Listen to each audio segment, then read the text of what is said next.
Ce matin d'été, des touristes venus de la France entière se sont tous donné rendez-vous près du petit village de Trény, dans l'Yonne.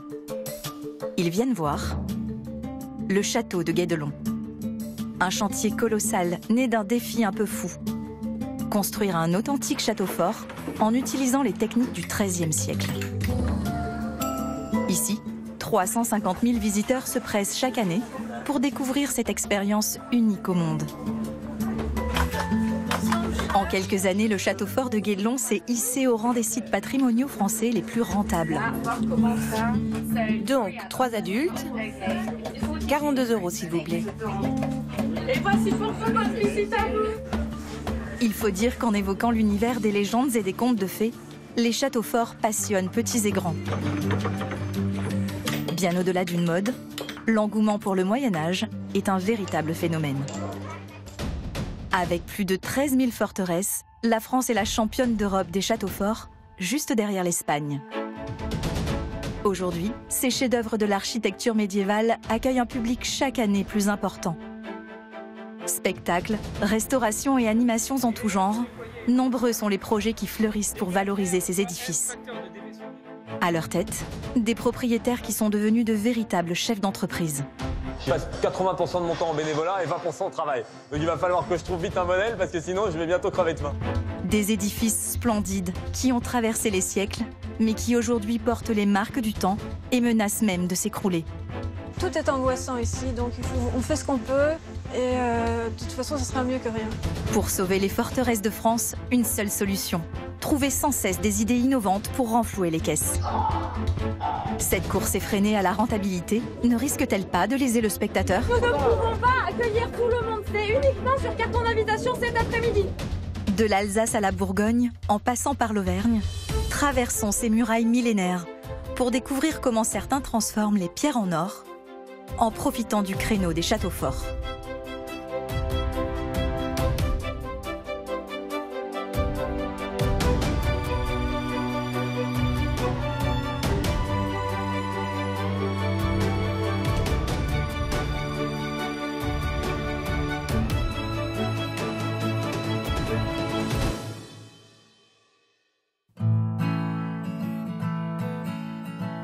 Notre voyage commence au cœur de la Brenne, dans le département de l'Indre près de Châteauroux, où se niche le château du Boucher.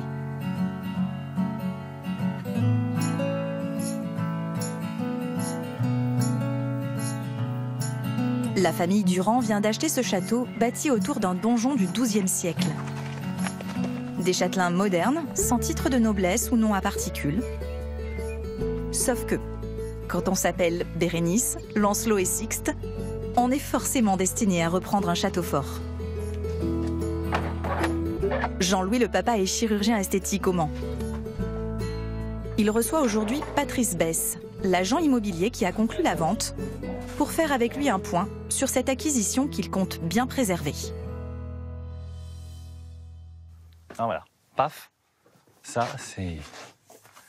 Là on est sur la terrasse construite par le comte de Maure au XVIIe siècle, et la terrasse était construite sur les murailles du XVe siècle, ce qui fait que c'est un château qui a une particularité d'avoir une immense terrasse plein sud, et on a cette vue absolument prodigieuse. Et là, je dois reconnaître que quand Monsieur Besse m'a montré cette terrasse construite sur les murailles du XIVe siècle, avec cette vue, là c'était le coup de foudre, et on s'est dit, ouais, là je crois que le... Pour un peu, je vous le rachèterai. Chiche. Les Durand se sont offerts ce château pour 800 000 €, autrement dit une bouchée de pain, compte tenu des 2000 mètres carrés qui le composent. Là, on arrive dans la tour d'escalier. Faites gaffe, la porte est vraiment basse. Dans un escalier à vis du XVe siècle, avec un noyau central et des marches qui n'ont pratiquement pas bougé, vaguement restaurées depuis le XVe siècle. En fait. Pourtant, ce n'est pas pour l'habiter que Jean-Louis a acheté cette bâtisse, mais bien pour la transformer en entreprise familiale. Le projet ?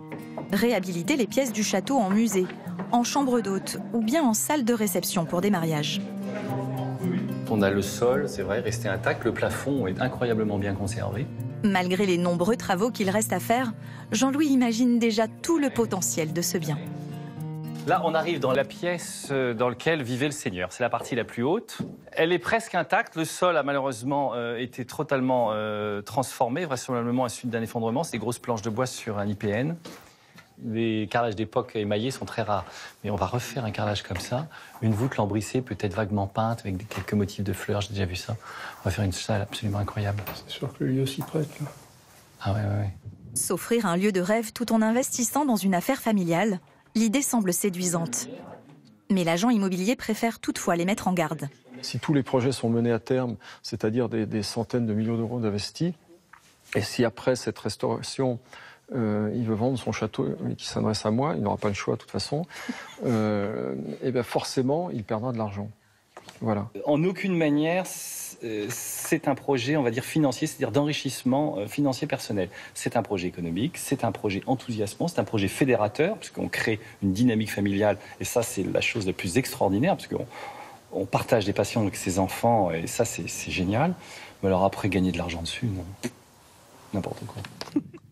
Du côté de la jeune génération, on n'hésite pas en revanche à afficher ses ambitions.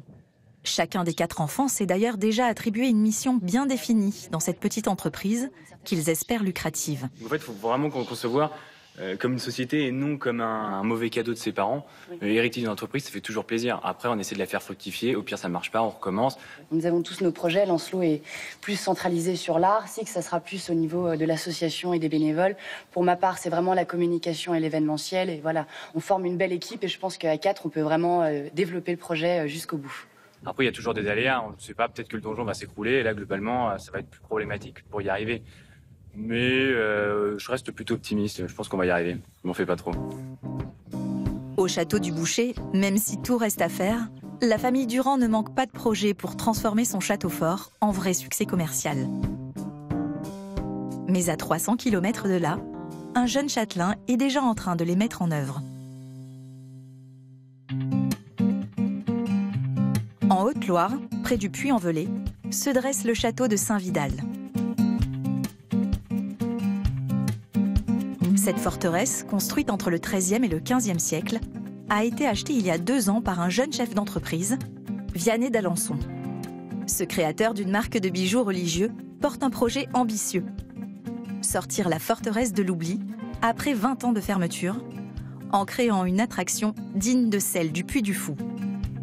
Avec ses tours et son donjon qui encadre une cour intérieure, ce château est la forteresse militaire par excellence. Ce qui passionne Vianney, c'est avant tout l'histoire de cette bâtisse de 3000 mètres carrés, parfaitement bien conservée. L'histoire quand même à l'emplacement où on est formidable parce qu'il y avait en 1591, à côté de la croix, là-haut, il y avait Henri IV avec toutes ses troupes, les troupes d'Henri IV qui étaient postées ici. Et donc il y a eu un siège extraordinaire. Il y a eu 304 coups de canon qui ont été tirés. Et donc, il y a eu des impacts de boulets de canon, vous voyez, qu'on voit partout sur le mur, là. C'est incroyable, vous voyez, ces cicatrices. Alors, comme les murs sont très épais, eh ben, en fait, ça a effleuré le château d'une certaine façon. Mais au bout de 3 semaines, ils ont levé le siège parce qu'ils étaient très embêtés de voir que monsieur de Saint-Vidal, à l'époque, avait quand même eu un sacré culot en faisant quelque chose d'aussi armé et avoir une défense telle. Donc, les troupes d'Henri IV se sont levées et sont parties. Vianney a passé toutes ses vacances chez sa grand-mère dans le Velay. Il visitait régulièrement le château. En l'achetant, il s'offre un rêve de gamin. Depuis tout petit, je connais. Et donc Saint-Vidal, c'est vraiment le château Playmobil, 4 tours avec une cour intérieure. C'est vraiment ce qui m'a toujours plu. Quand j'étais enfant, j'avais un bouquin avec les châteaux de la Haute-Loire. Et il y avait toujours Saint-Vidal qui prend 3-4 pages dedans, tellement il a forgé l'histoire de ce pays.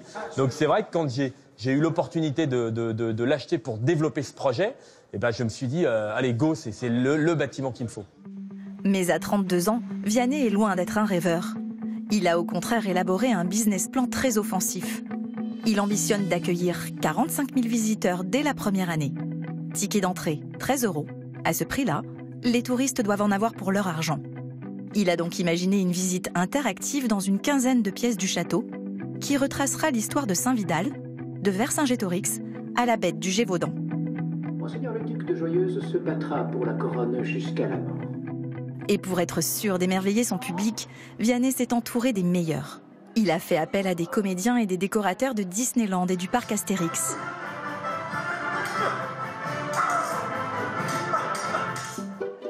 C'est la veille de l'ouverture, le compte à rebours est lancé. Avec son équipe, il fait le tour des installations. L'occasion pour lui de vérifier que tout est bien en place. On a un très très bel hôtel, hein. Entièrement restauré, magnifique. Ce qui n'est franchement pas le cas. Ouais, un petit travail quand même à faire parce que pour l'instant il n'a pas de tête. Mais... Il faut dire que son ambitieux projet a été mené en un temps record de 8 mois. Un exploit pour ce jeune chef d'entreprise qui ne connaissait rien à l'événementiel avant de se lancer dans cet incroyable pari. Je fais un peu tout, vous voyez, je suis le maître d'ouvrage. Donc c'est-à-dire que c'est moi qui m'occupe évidemment de tout ce qui est bâti. Alors j'ai des architectes et tout ça. C'est moi qui écris les spectacles. Je fais la mise en scène aussi. Donc je suis un peu au four au moulin. C'est moi qui développe le projet, qui doit monter à Paris régulièrement pour en parler, pour le présenter, tout ça. Donc bon, je le sens bien, hein. Faut y croire, hein. Faut avoir la foi dans la vie. Vianney a raison d'y croire. Grâce à son enthousiasme communicatif, il a réussi à lever 3 millions d'euros de subventions, dont la moitié en aide publique. Le reste vient de mécènes prestigieux, comme la famille Dassault et la Fondation Michelin.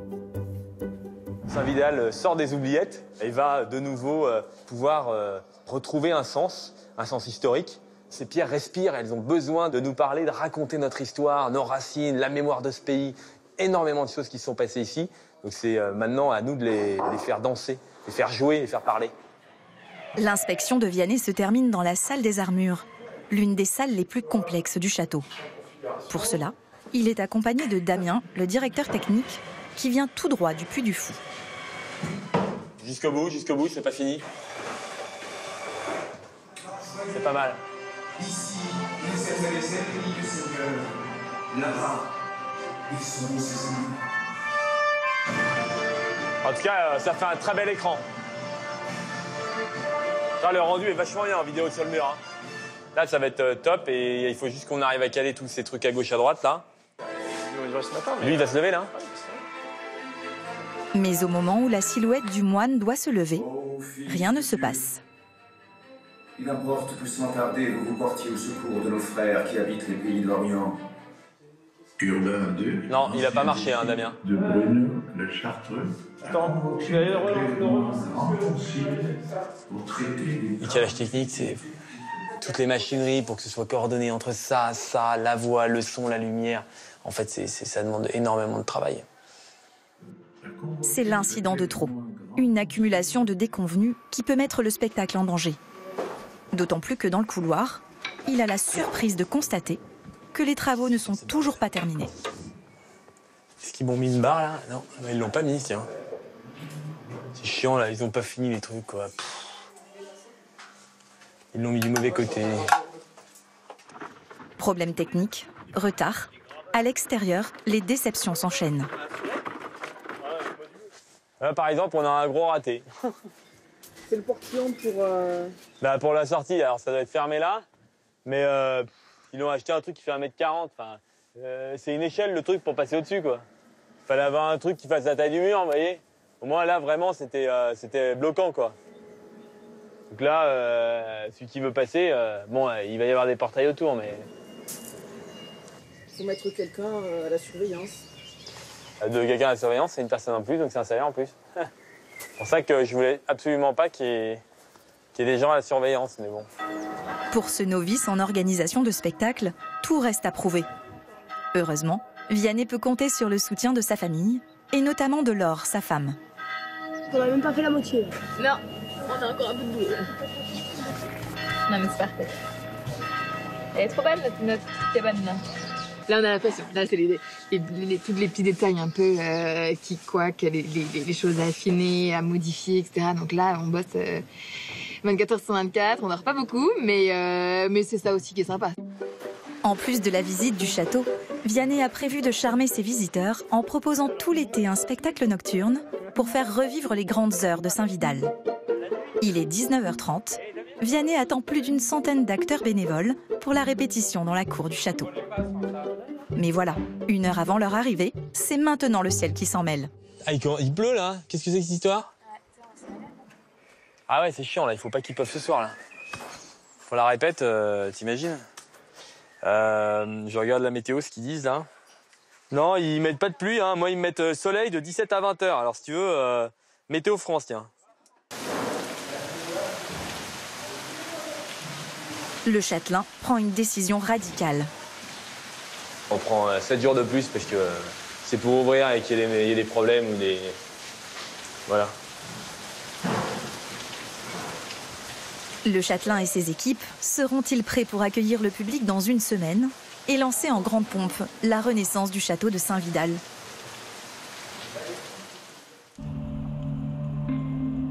Pour soutenir ces jeunes châtelains ambitieux dans leur délicate entreprise, il existe un prix qu'ils sont nombreux à convoiter. Le prix du jeune repreneur. Ce concours se déroule une fois par an à Paris, avec le soutien de la demeure historique. À la clé, 25 000 € et l'occasion unique de placer son château sous le feu des projecteurs. Le jury est constitué d'experts en économie et patrimoine. Leur rôle aujourd'hui, choisir 3 finalistes parmi les 11 dossiers présentés. Parmi eux, Patrice Besse, le spécialiste des biens immobiliers d'exception. Oui, non, mais lui, je suis d'accord pour dire que ça l'aiderait beaucoup, un prix comme ça. Est-ce que c'est un dossier qui est pérenne dans l'avenir, s'il n'a pas les moyens d'entretenir? Oui. Comment il va faire? Les critères de sélection sont rigoureux. Être âgé de 25 à 45 ans, avoir repris un monument historique il y a moins de 5 ans et proposer un plan économique innovant pour son château. Chaque année, on a des dossiers assez excellents qui viennent. Chaque année, on a des jeunes qui viennent avec une problématique nouvelle, avec des idées nouvelles. Et nous, on promeut les jeunes parce que les jeunes ont justement des idées nouvelles. Ils ont des idées qui permettent de mettre la nouvelle économie en marche dans ces lieux qui sont très anciens. Et tout ça, ça nous intéresse, tout ça, ça nous passionne. Parmi les dossiers étudiés cet après-midi, un certain château de Septème retient l'attention. Le monument en fait est transmis par les femmes. Donc elle y a vécu une partie de son enfance. L'idée de ce couple, exercer leur métier de consultant et de thérapeute au château. Bien sûr qu'on peut tous faire des mariages, des séminaires, des machins. Mais ça, c'est usant, c'est pas leur métier. Ça rapporte, mais finalement, ça paye la taxe foncière, un peu d'électricité, un peu de chauffage. Mais on peut pas en vivre.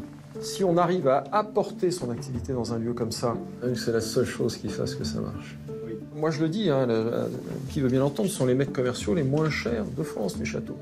Le jury est séduit. Le château de Septème reste dans la course pour le prix du jeune repreneur. Dans quelques semaines, ses propriétaires devront venir en personne pour défendre leur dossier et peut-être remporter les 25 000 € d'aide. Le château de Septème, le voici. Nous sommes en région Auvergne-Rhône-Alpes, tout près de Lyon.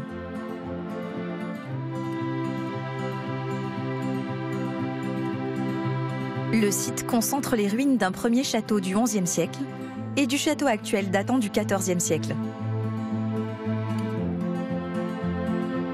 Les deux bâtiments sont réunis dans une enceinte de 1 km, construite par les comtes de Savoie. Blandine et Benoît d'Oron viennent tout juste d'acheter cet ancien château fort. La propriété est désormais ouverte au public. C'est l'occasion pour Benoît de raconter la genèse de cette bâtisse dont il est très fier. Voilà, bonjour à chacun, bonjour à chacune. Bienvenue à Septème. Septème est rentré dans ma belle famille en 1779, donc il y a très longtemps, avant la Révolution française. Il avait été acheté par Jean-Jacques de Viennois, le marquis de Viennois, qui était le premier baron de Grenoble, à la marquise de Lafayette. En 2010, les 27 oncles et tantes de ma femme se sont posé la question de la succession de Septème.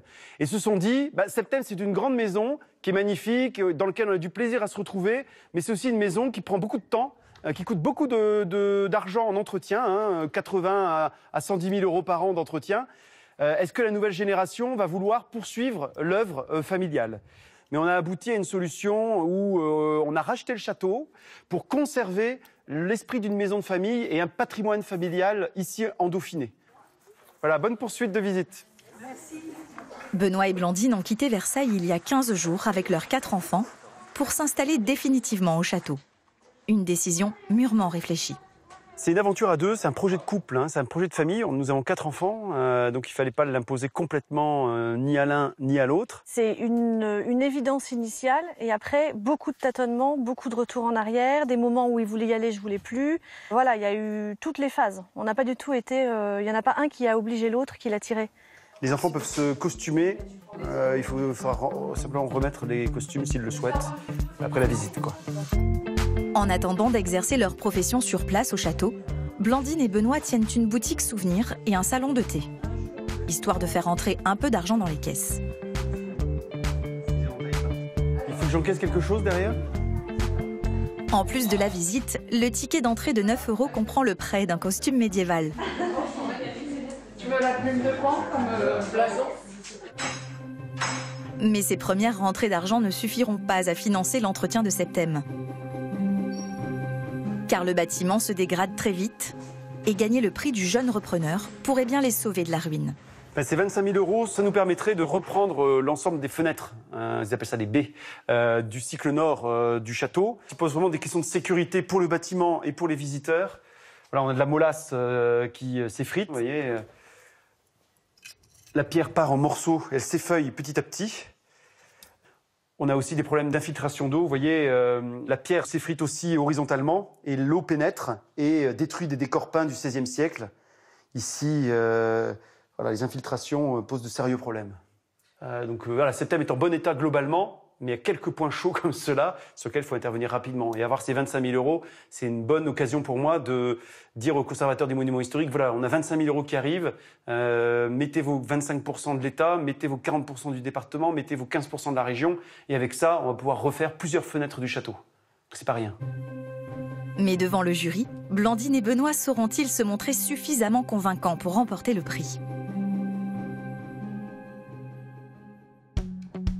Derrière la recherche de rentabilité se joue la survie du patrimoine. Pour que ces châteaux forts continuent d'exister, ils doivent en effet être soutenus financièrement. Ce matin-là, Antoine Lataste, de la Direction régionale des affaires culturelles, et Michel Meillac, de la Fondation du patrimoine, ont justement le destin d'un château fort entre leurs mains. Nous allons au château de la Sey, qui a besoin de quelques travaux pour pouvoir être préservé dans son intégralité compte tenu de l'importance du bâtiment. Car les monuments en péril comme le château de la Sey peuvent être soutenus par différentes institutions. Tout d'abord, par des fonds publics. En tête de liste se place la Direction régionale des affaires culturelles, la DRAC, principal soutien financier des monuments historiques, qui a investi l'an dernier 326 millions € dans la sauvegarde du patrimoine. Après la DRAC vient le conseil régional, puis le conseil départemental. Et enfin l'agglomération et la commune, qui peuvent mettre la main à la poche. À cela s'ajoutent des fonds privés, sous la forme de mécénat, quand des entreprises, des clubs ou bien des particuliers sont prêts à financer le soutien d'un château fort.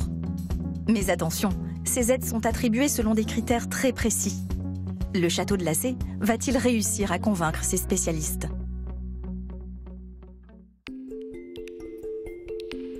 Dans les Pays de Loire, en Mayenne, près de Laval, se dresse cet incroyable édifice défensif. En apparence, il paraît parfaitement bien conservé. Mais à y regarder de plus près, ce mastodonte de 800 ans tombe lentement en ruine. En 2 ans, les travaux de restauration ont déjà coûté près d'1 million d'euros. Un vrai gouffre financier, et le pire reste à venir. Bonjour. Bonjour, madame. Le château de la Sey est dans la belle famille de Cécilia de Montalembert depuis 1830. Elle en a hérité en 2014 avec son mari, pour le meilleur et pour le pire.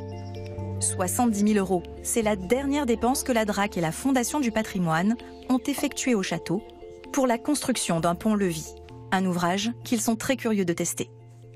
Il faut donner une impulsion dans ce sens-là pour faire partir le pont-levis. Mais le plus important, voilà, le plus important, c'est ne jamais lâcher la corde. D'accord, on tient la corde. Parce qu'il y a un moment où ça va partir plus vite. Et si vous lâchez la corde, le pont-levis va cogner, ce qui risquerait de l'abîmer. Donc tenez-vous bien. D'accord, oui, c'est vrai, c'est extrêmement facile. Hein. Pour moi, c'est très important que le pont-levis fonctionne, parce que sinon, on serait plus dans un château fort. Hein. Ça fait vraiment partie de l'esprit du lieu. Mais cette rénovation ne suffit pas. À peine entrés dans la cour, les experts réalisent l'ampleur des travaux qu'il reste à entreprendre. Notre préoccupation maintenant, ce sont les toitures. Il y a celle-ci, qui n'est pas bonne du tout. Celle-là, alors quand on se promène à l'extérieur, c'est terrifiant parce qu'elle est complètement plumée sur les bords et donc les riverains s'inquiètent. pas mal. Il y a des chutes d'ardoises sur cette tour ou Il y a non des pas chutes d'ardoises. Et le problème, c'est qu'on ne peut pas refixer les ardoises parce que les voliges sont tellement molles maintenant que les clous ne tiennent plus. D'accord. S'il n'y a plus de toiture, c'est la charpente qui prend toute l'eau de pluie, ça descend le long des maçonneries, ça délite les pierres. Donc, première chose à faire, hors d'eau. Il faut avoir un bon bonnet sur la tête et après, hors d'air. C'est-à-dire qu'on ferme aussi toutes les ouvertures. Après, on réfléchit à ce qu'il faut faire. Antoine Lataste et Michel Meillac constatent les dégâts. Pour autant, la châtelaine doit être convaincante, car les sommes qu'il reste à débourser sont colossales. Bon, mais les moyens, j'ai considéré que ça n'existe, c'est pas un problème. Parce que de toute façon, l'argent, on l'a pas. Donc, du coup, il n'y a pas de problème. Donc, il faut le trouver, quoi qu'il arrive. Pour le moment, vous êtes arrivé. Voilà. Traductrice, Cécilia travaille de chez elle et consacre une grande partie de son temps à la recherche de subventions. Récemment, elle a fait une très mauvaise découverte. Et ça se passe au niveau des fondations. C'est quand on entre à l'intérieur qu'on voit le problème. Le château est posé sur un rocher. Et c'est pour ça qu'il a cette taille et cette forme, en fait. C'est que vraiment, il épouse la forme du rocher qui est en dessous. Et le problème, c'est que le rocher s'effrite. Donc, vous allez voir, regardez. Là, j'ai plein de petites choses qui s'en vont quand on les touche. J'ose même pas, parce que, voilà, ça part. Puis ça se... Oui, non, on arrive à casser. Ça se casse. Ah, oui. Ça vous angoisse, ça? J'ai passé la période des angoisses passées. Tout est angoissant ici, donc on fait ce qu'on peut. Et de toute façon, ce sera mieux que rien. Jamais 203. Derrière la tour, les remparts menacent eux aussi de s'écrouler si rien n'est fait pour les consolider. Mais pour cela, il faudra débourser 340 000 €. Donc, comme vous voyez, là, ce rempart est dans un état assez inquiétant. Il y a au milieu, il y a surtout deux endroits où il n'y a plus aucun joint entre les pierres et on dirait qu'elles sont carrément posées les unes sur les autres. On se demande comment elles tiennent. Hein. C'est celui qui est manifestement le plus dégradé. Là, il faut bien sûr un échafaudage déjà pour dévégétaliser, enlever tous les végétaux qui rentrent dans les joints et qui les dégradent. Et puis, de toute façon, pour refaire aussi toute la partie haute, là aussi, c'est un échafaudage qui permettra effectivement de sceller les pierres, de les lier entre elles pour que ça ne bouge plus. Le château de Lacé est déjà ouvert au public. Mais Cécilia souhaite élargir la visite à la tour principale et au chemin de ronde. Un projet impensable aujourd'hui à cause du délabrement des parements. Alors, je passe à gauche pour vous protéger. Hein, oui, merci. Là, c'est dangereux. Merci. Moi, je marche sur le solide, là. Voilà. Faites attention parce que le parement, on n'est jamais sûr. Mais ça serait vraiment bien que les gens puissent venir ici. Mais alors, imaginez-vous, avec les trous qu'on a, l'absence de garde-corps. C'est vrai que la vue, elle est très belle sur cette cour, là. La vue est belle, oui. Ouais. C'est maintenant le moment du verdict. Qui de la Fondation du patrimoine ou de la DRAC va mettre la main au porte-monnaie? Je ne pense pas qu'on puisse faire quelque chose de supplémentaire. Peut-être quelque chose d'emblématique, un jour, quelque chose qui se présente. Enfin, là, c'est des gros morceaux qu'il y a à faire. Si on parle d'1,5 million pour refaire toutes les tours, c'est pas de notre sort. Ce qui est probable, c'est qu'on puisse effectivement faire ces différents chantiers sur 3 à 4 ans. Pour le moment, on a une estimation de 3 à 4 millions d'euros. Bon, il faudra revoir, malgré le dynamisme de Madame de Montalembert, comment effectivement on peut rassembler quand même des fonds aussi importants. Cécilia peut espérer lancer la première tranche des travaux dès l'année prochaine. Pour elle, plus qu'une victoire contre le temps, c'est avant tout la volonté d'accomplir un devoir de mémoire. Si on l'abandonne, qui va s'en occuper? Enfin, je veux dire, ça sera le même travail pour quelqu'un d'autre. Et nous, on nous l'a transmis, donc on en est responsable. Toitures abîmées, infiltrations, chutes de pierres, il semblerait que les châteaux soient plus des fardeaux que des cadeaux. Les propriétaires de châteaux le savent, la survie de leur trésor de pierre tient à sa fréquentation. À Lacé, les subventions vont permettre d'accueillir un plus large public et augmenter le prix d'entrée. Retour à la forteresse de Saint-Vidal en Haute-Loire. Ici, on espère bien concurrencer le Puy du Fou et ses 2 300 000 visiteurs annuels, avec un spectacle historique qui se veut inoubliable. Ça va, vous allez bien? Pour les professionnels et les bénévoles, il ne reste désormais plus qu'une semaine avant de se confronter au public. Vianney, le jeune propriétaire, est sur le pont. Avec ce spectacle, Vianney compte attirer, en plus des visiteurs de la journée, un autre public qui paiera 14 € supplémentaires pour assister au son et lumière. La réalisation d'un projet aussi ambitieux tient pour beaucoup à l'investissement des 200 bénévoles. Essaye, le pantalon, t'en as un pantalon quand même. Petits et grands, tous ont répondu présents pour donner de leur temps à ce château, emblème de leur région. Ben là, ça fait 3 mois qu'on est à fond de 5, là. Oui, au départ, on a commencé à 3 jours par semaine, mais là, non, on est tous les jours. Hein. Ben oui, sinon, on ne serait pas dans les temps, on n'aurait pas fait tout ça. Il y a ce château que je connais depuis tout petit, et j'ai une fierté de voir qu'il va y avoir une animation, le remettre en vie. Ce soir, c'est l'une des dernières répétitions avant le jour J. Pour Vianney, le moment est déterminant car il n'a plus droit à l'erreur. Si tout le monde peut venir, là, ce serait super. Tout le monde, là, les enfants, venez avec le crucifix. Merci d'être là. C'est vrai que c'est facile pour personne. Il y a la pression aussi qui monte parce que les dates se rapprochent. Donc on fait tout pour que ça se passe le mieux possible. Ça sera un succès, c'est sûr. Et ça sera un succès parce que vous êtes là. Donc merci beaucoup. Oh. C'est bon pour le son? Ouais? C'est parti. Tout le monde a son poste de combat.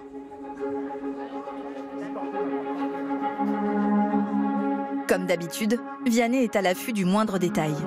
Il faut quoi là? Gestion de l'espace. C'est trop vide là. Non. Problème d'accessoires. Pourquoi ils n'ont pas d'autres épées là? Il en manque? Il y a 6. Il y a 6. Il manque un carton à l'intérieur. Il y a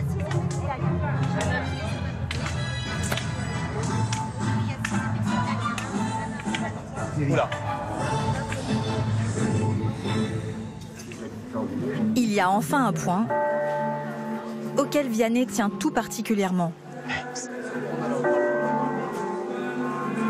Les mains comme ça. Les mains comme ça.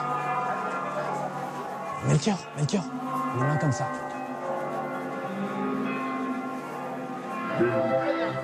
Les répétitions se prolongent jusqu'à la fin de la soirée. Malgré la fatigue, Vianney reste positif. On est en train de travailler, on sent que ça commence à se mettre en place, que les gens commencent à trouver leur poste, on commence à avoir des scènes complètes, on n'a rien besoin de dire. Donc vraiment, c'est super. Voilà. Blackout complet là. À mon avis, c'est... Il est 23h30. Tout s'arrête brutalement à cause d'un court-circuit. Qu'est-ce qui s'est passé là, Yannick? Les problèmes techniques s'accumulent et la première du spectacle a lieu dans une semaine. L'enjeu est de taille car Vianney mise beaucoup sur cette animation qui pourrait lui permettre de pérenniser son entreprise. Merci. Je peux chercher une barquette pour l'autre si on en a. Mais pour d'autres châteaux, la rentabilité n'est plus un souci. Ici, à Guédelon, près d'Auxerre, dans l'Yonne, on a trouvé la clé du succès. En l'espace de 22 ans, le modèle économique de ce chantier privé a dépassé les résultats espérés. Guédelon, c'est la success story médiévale par excellence. Un chiffre d'affaires de 5 millions d'euros, 90 travailleurs en CDI, dont 40 artisans, et un nombre de visiteurs exponentiel. Pourtant, au départ, le projet semblait fou. Notre idée, c'est de dire on va construire pour comprendre. On va construire de la première pierre à la dernière tuile, un château fort du XIIIe siècle. Et donc, c'était vraiment un chantier d'archéologie expérimentale. C'était la curiosité et notre passion des châteaux forts qui faisait qu'on partait pour cette aventure. Une idée iconoclaste qui a pourtant trouvé des appuis. Au départ, on a dû aller chercher des fonds pour acheter les terrains, des fondations d'entreprises, etc. On leur disait, vous savez, on va financer notre projet. Et sur le moment, ils nous rigolaient au nez. En France, je crois qu'on n'est absolument pas habitué à l'idée qu'un patrimoine et qu'un site s'autofinance.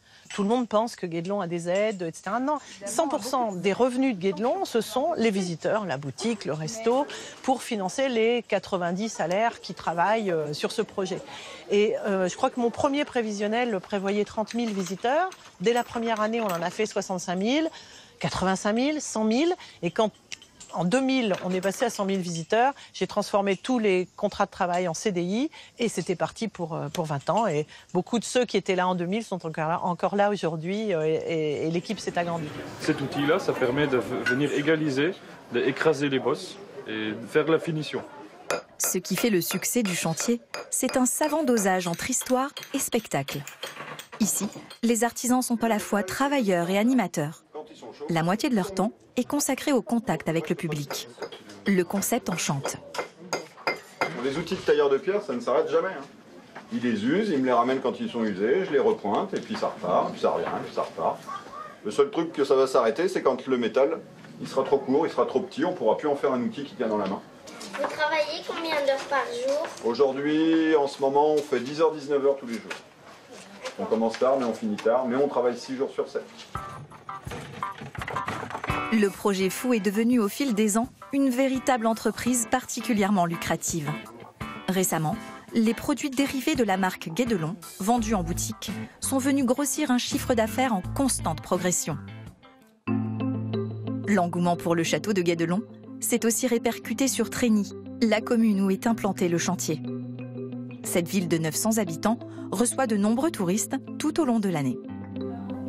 Formidable locomotive pour la région, Guédelon a aussi permis la création de restaurants, de commerces et surtout de gîtes, comme celui de Béatrice Vola.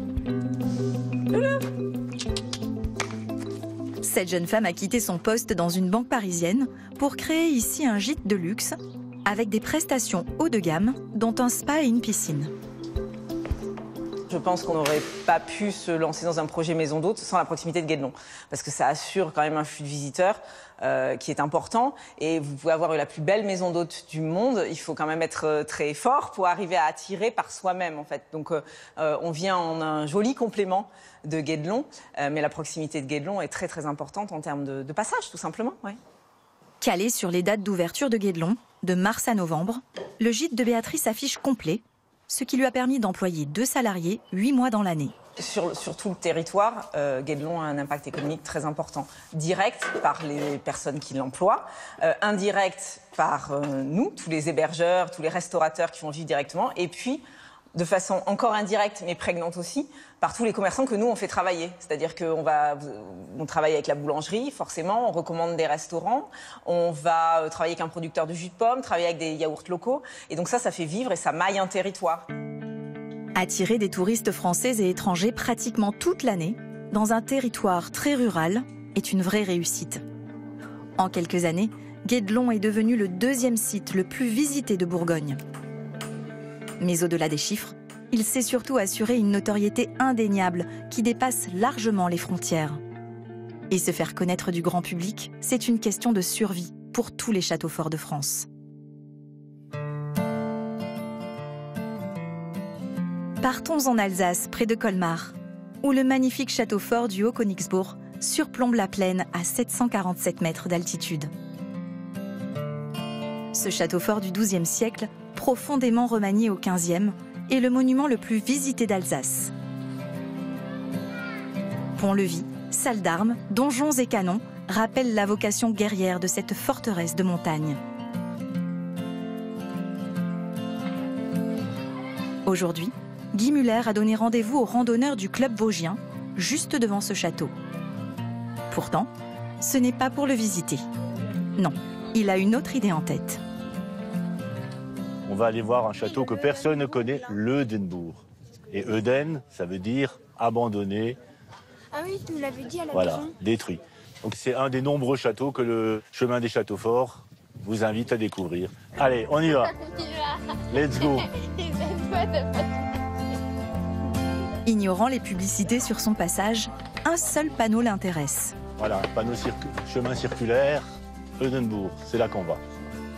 Le chemin des châteaux forts d'Alsace. Ce radiologue à la retraite, passionné de nature et de patrimoine, a créé un circuit de randonnée avec l'aide d'historiens. Son objectif, faire découvrir des édifices médiévaux moins connus, voire abandonnés, leur donner de la visibilité pour les sauver de l'oubli et donc de la faillite. Là, on se dirige tout doucement vers l'Eudenbourg et on arrive à la face nord de l'Eudenbourg, qui est la façade la mieux conservée. L'Eudenbourg, c'est une ruine qui a été construite à peu près à la même époque que le Haut-Königsbourg, qui est là depuis très longtemps, qui occupe le versant ouest de l'éperon rocheux sur lequel est installé le Haut-Königsbourg. L'Alsace est une terre de châteaux forts, et parmi tous ces châteaux, il y a des merveilles absolues qui sont totalement méconnues. Celui-là, il est à proximité du Haut-Königsbourg, 550 000 visiteurs. Jusqu'au chemin des châteaux forts, il y avait très peu de gens qui passaient par là. Et c'est un des objectifs du chemin des châteaux forts, c'est mettre en lumière des ruines méconnues, considérées par certains comme inintéressantes, pourtant elles sont splendides. Ce chemin existe depuis 2 ans et commence à trouver son public. Le bouche à oreille et le partenariat avec les offices de tourisme semblent fonctionner. La beauté des lieux fait le reste.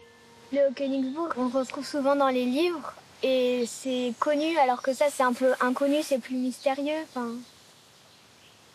plus marrant. Si on n'était pas venu ici et qu'il n'y avait pas ce chemin, on n'aurait jamais pu voir ce château. Le public ciblé, des amoureux de randonnée et de patrimoine. Pour eux, Guy Muller a imaginé un tracé de 450 km allant du nord au sud de l'Alsace, qui balise 80 châteaux cachés dans la forêt. Le chemin des châteaux forts a cette spécificité, c'est qu'il appelle les gens à faire un effort et à se rendre vers le château en marchant. Et donc la marche, c'est un atout supplémentaire parce que d'abord on a le temps de découvrir, on a le temps de parcourir, les angles de vue sur les différentes ruines sont différents, les angles de vue sur les villages, les angles de vue sur la forêt, sur le paysage sont différents. Et en chemin, on a aussi le temps de faire des rencontres. Le chemin est découpé en 28 étapes, classées par niveau de difficulté. L'une de ces étapes est le château de Saint-Ulrich, sur les hauteurs du village de Ribeauvillé. Guy ne loupe aucune occasion de faire la publicité de son chemin. Comme avec ce couple venant spécialement de Gordes, en Provence. C'est des choses à connaître. Ah oui, c'est ça. Parce que... Une des idées que nous avons, et qui peut être une idée tout à fait intéressante, et qui est partagée par les Allemands, c'est qu'on prolonge le chemin vers l'Allemagne, et éventuellement vers la Suisse, parce qu'il y a aussi beaucoup de châteaux dans Forêt-Noire, et peut-être qu'un jour, on arrivera à faire tout un circuit autour des châteaux de la plaine du Rhin. Ah oui. L'une des étapes clés du chemin des châteaux forts est le château du Haut-Andelot. Situé à 450 mètres d'altitude, cet édifice impressionnant date du XIIIe siècle. Il présente 2 donjons circulaires exceptionnellement bien conservés.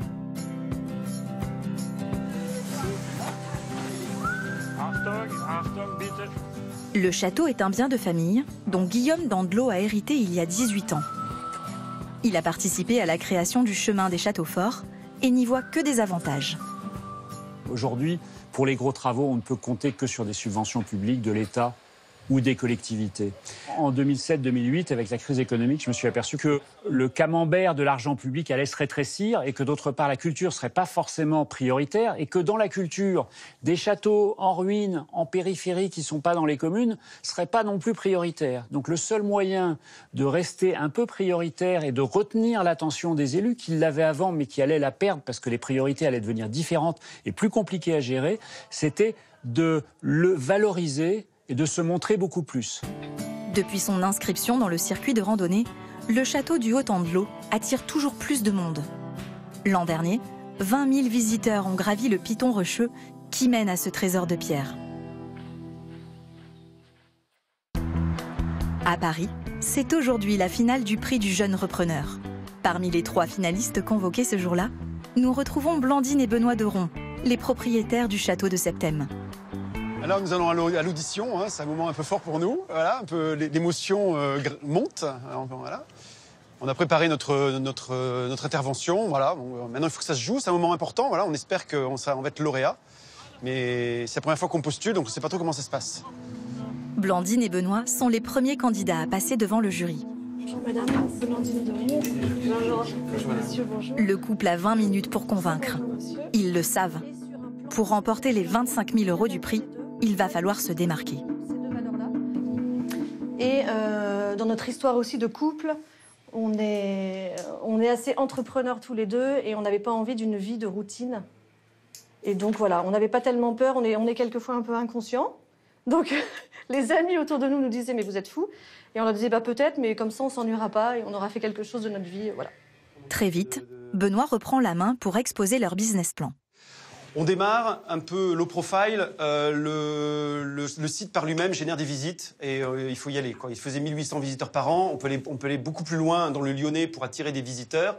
Des animations à toutes les saisons. Les simples visites récurrentes ne suffisent pas. Il faut aller chercher sur des événements à des dates données de la clientèle, des visiteurs. Mon métier, c'est consultant. J'anime des réunions à longueur de journée, donc des surfaces pour des séminaires, des événements d'entreprise. Voilà, allier nos métiers et le site. En bon consultant, habitué à animer des réunions, le châtelain est comme un poisson dans l'eau. On a quand même eu dans la même période sur la photo de Septem 13 700 vues. Elle y est encore sur notre site, sur notre page Facebook. Facebook, je savais pas comment ça marchait. En fait, c'est hyper puissant, quoi. Je rigolais en disant voilà, vivre sa vie par procuration, je trouve ça un peu nul. Non, c'est pas nul. Le public semble conquis. Après une présentation de 10 minutes, place aux questions. Pour le couple, c'est le moment de vérité. La moindre faille dans le projet pourrait faire basculer le vote. Dans vos espoirs de recettes, grosso modo, à horizon 5 ans, vous escomptez... Tu te souviens ? J'ai une mémoire des chiffres qui est très, très, très défaillante. Le million d'euros. D'accord, de revenus. Ouais, en chiffre d'affaires. Un résultat un peu trop ambitieux qui laisse le jury perplexe. Merci beaucoup. Avec plaisir. Merci. C'est la fin du grand oral. Merci de nous avoir reçus. Benoît et Blandine doivent déjà céder leur place aux autres candidats. Le résultat sera annoncé dans un mois. Je pense que ça s'est bien passé. C'est toujours difficile, hein. On peut avoir fait une bonne audition, puis s'il y a un meilleur, il l'aura, hein. Ou une meilleure, elle l'aura. Mais on a parlé de manière assez libre. On est assez rodé en couple sur cette affaire de présenter le projet. J'ai eu un peu plus peur que ce que je pensais. On se dit, qu'est-ce qu'on a comme expérience en face d'eux? Moi, j'ai quand même eu un petit... Voilà. Peut-être qu'ils savent mieux faire que nous et que nous, on arrive là... On verra. On remplit l'année prochaine. Hein. C'est ça. C'est pas grave. Rien n'est perdu sur le lapin. Voilà. Blandine et Benoît ont raison de rester optimistes, car ils ne gagneront pas le prix du jeune repreneur cette année. Mais ils espèrent bien le décrocher l'année prochaine.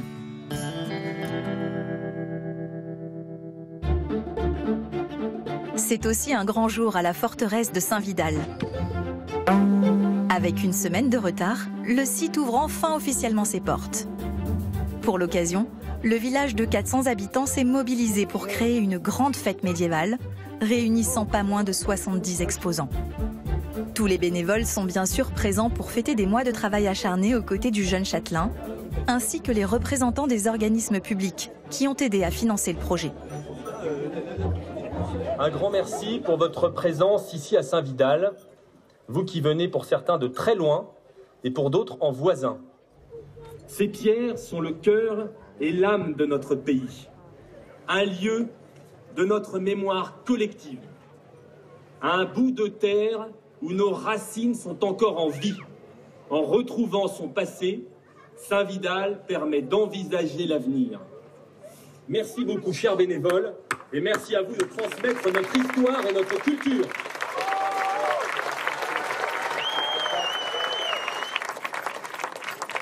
Pour l'occasion, Vianney tient parfaitement son rôle de communicant. Merci d'être là. Et n'oublie pas de remercier ses généreux donateurs. Bonjour monsieur. Bonjour. Vous allez bien? Vianney d'Alençon. Vous allez bien? Bonjour. Ça va? Vous allez bien? Ça va. Bon, super. Pour le moment, on a dépassé évidemment les 1000 visiteurs. Après, voilà, on en attend entre 3 et 4000 dans l'après-midi. Paris gagné, ça largement, c'est sûr. Mais on a encore un beau spectacle à jouer. C'est une première et il faut que tout le monde soit dans les starting blocks à partir de 19h30 pour se préparer pour la nocturne. À l'intérieur, les premiers groupes de visiteurs découvrent les salles totalement réhabilitées et leurs attractions. Projections vidéo, Ils mourront tous par l'épée. effets visuels, mise en scène, tout fonctionne. Les yeux de Madame de Saint-Vidal et sa beauté me font braver l'interdit. Même le moine parvient à se lever. Mais à l'extérieur, c'est une autre histoire. Nous ne pouvons pas accueillir tout le monde cet après-midi. C'est uniquement sur carton d'invitation cet après-midi. Je vous rappelle que nous sommes ouverts jusqu'au 30 septembre, que vous aurez tout l'été pour profiter quitter du site. Quel est le sujet? Le sujet, c'est que les gens s'impatientent, qu'ils veulent entrer et qu'il y a beaucoup trop de monde. Voilà, vous avez vos cartons, c'est bon? Ouais, d'accord. Non, c'est... Ah oui, pardon. C'est pour le truc à 15, s'il y a déjà... Non, mais c'était à partir de 15h. Mais d'accord, mais toutes ces personnes passent devant moi maintenant. Non, mais allez, viens. Écoutez, monsieur, je vous accompagne. Venez avec moi. On est un peu victime du succès, hein, voilà, il faut gérer les gens qui ont envie de visiter et regarder. C'est bon. Voilà, bonjour. Alors, attendez, voilà, madame... D'accord, malheureusement, c'était pas Marie qui est passée, mais du coup, monsieur a fait donc... Il est 21h. La réputation de Saint-Vidal se joue maintenant avec la représentation nocturne. Tous les bénévoles sont concentrés pour la première. Pour être à la hauteur du Puy du Fou, son modèle, le spectacle de Saint-Vidal doit être impeccable.